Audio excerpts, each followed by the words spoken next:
Hi my beautiful viewers, welcome to Mouna Vishu Kannada vlogs. ಇನ್ನೂ ಯಾರೆಲ್ಲ ಚಾನಲ್ನ ಸಬ್ಸ್ಕ್ರೈಬ್ ಮಾಡ್ದೇ ವಿಡಿಯೋ ನೋಡ್ತಾ ಇದ್ದೀರಾ, ಬೇಗ ಹೋಗಿ ಸಬ್ಸ್ಕ್ರೈಬ್ ಮಾಡ್ಕೊಳ್ಳಿ ಮತ್ತು ಫುಲ್ ವಿಡಿಯೋನ ಸ್ಕಿಪ್ ಮಾಡಿದೆ ನೋಡಿ.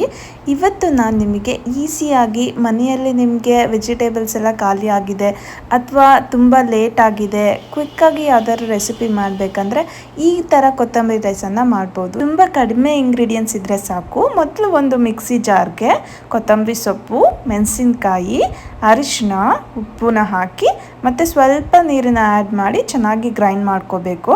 ಅದಾದಮೇಲೆ ನೀವು ಒಂದು ಸೈಡಲ್ಲಿ ರೈಸಿಗೆ ಇಟ್ಕೊಂಡಿರಬೇಕು. ರೈಸ್ ಸ್ವಲ್ಪ ತಣ್ಣಗಾದ್ಮೇಲೆ ನಾವೇನು ಗ್ರೈಂಡ್ ಮಾಡ್ಕೊಂಡಿರ್ತೀವಲ್ವ, ಆ ಮಸಾಲಾನ ರೈಸ್ಗೆ ಮಿಕ್ಸ್ ಮಾಡಿ ಚೆನ್ನಾಗಿ ಒಂದು ಸೈಡಲ್ಲಿ ಇಟ್ಕೊಬೇಕು. ಇನ್ನೊಂದು ಕಡೆ ಒಂದು ಪ್ಯಾನಲ್ಲಿ ಆಯಿಲ್, ಸ್ವಲ್ಪ ಎಣ್ಣೆ ಹಾಕಿ ಬಿಸಿ ಆದಮೇಲೆ ಸ್ವಲ್ಪ ಸಾಸಿವೆ ಮತ್ತು ಕಡಲೆಬೇಳೆನ ಹಾಕಿ, ನಿಮಗೆ ಬೇಕಂತಂದರೆ ಉದ್ದಿನ ಬೇಳೆ ಕೂಡ ಆ್ಯಡ್ ಮಾಡ್ಕೊಬೋದು. ನಂತರ ಸ್ವಲ್ಪ ಕರಿಬೇವಿನ ಸೊಪ್ಪು ಹಾಕೋದ್ರಿಂದ ಅದ್ರ ಫ್ಲೇವರ್ ಮತ್ತು ಕರಿಬೇವಿನ ಸೊಪ್ಪು ತಿನ್ನೋದ್ರಿಂದ ತುಂಬ ಒಳ್ಳೆಯದಿರುತ್ತೆ. ಮತ್ತು ಸ್ವಲ್ಪ ಹಿಂಗು ಹಾಕಿ ನೋಡಿ, ನೀವು ಯಾವುದೇ ಅಡುಗೆಗಾಗಲಿ ಅದ್ರ ಟೇಸ್ಟೇ ಚೇಂಜ್ ಬರುತ್ತೆ. ನೀವು ಹಿಂಗೆ ಹಾಕ್ತೇನೆ ನೋಡಿ, ಬಟ್ ಹಿಂಗೆ ಹಾಕಿದ್ರೆ ಟೇಸ್ಟ್ ಚೆನ್ನಾಗಿರುತ್ತೆ. ಕಡಲೆಬೇಳೆ ಚೆನ್ನಾಗಿ ಫ್ರೈ ಆದಮೇಲೆ ನಾವು ಮಿಕ್ಸ್ ಮಾಡಿ ಇಟ್ಕೊಂಡಿದ್ವಲ್ವ, ಆ ರೈಸ್ನ ಒಗ್ಗರಣೆಗೆ ಮಿಕ್ಸ್ ಮಾಡಬೇಕು. ಇದನ್ನು ಹಸಿ ವಾಸನೆ ಹೋಗೋವರೆಗೂ ಚೆನ್ನಾಗಿ ಬಿಸಿ ಮಾಡಬೇಕು.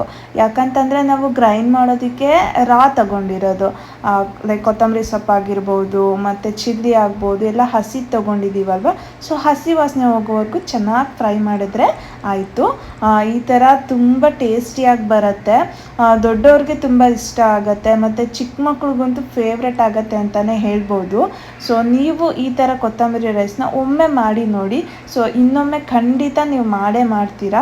ಸೊ ಈ ವಿಡಿಯೋ ಇಷ್ಟ ಆಗಿದ್ರೆ ನಿಮಗೆ ದಯವಿಟ್ಟು ಒಂದು ಲೈಕ್, ಶೇರ್ ಮತ್ತು ನನ್ನ ಚಾನಲ್ನ ಸಬ್ಸ್ಕ್ರೈಬ್ ಮಾಡ್ಕೊಳ್ಳಿ. ಮತ್ತೊಂದು ವಿಡಿಯೋ ಜೊತೆ ಮತ್ತೆ ಸಿಗುವ. Thank you so much.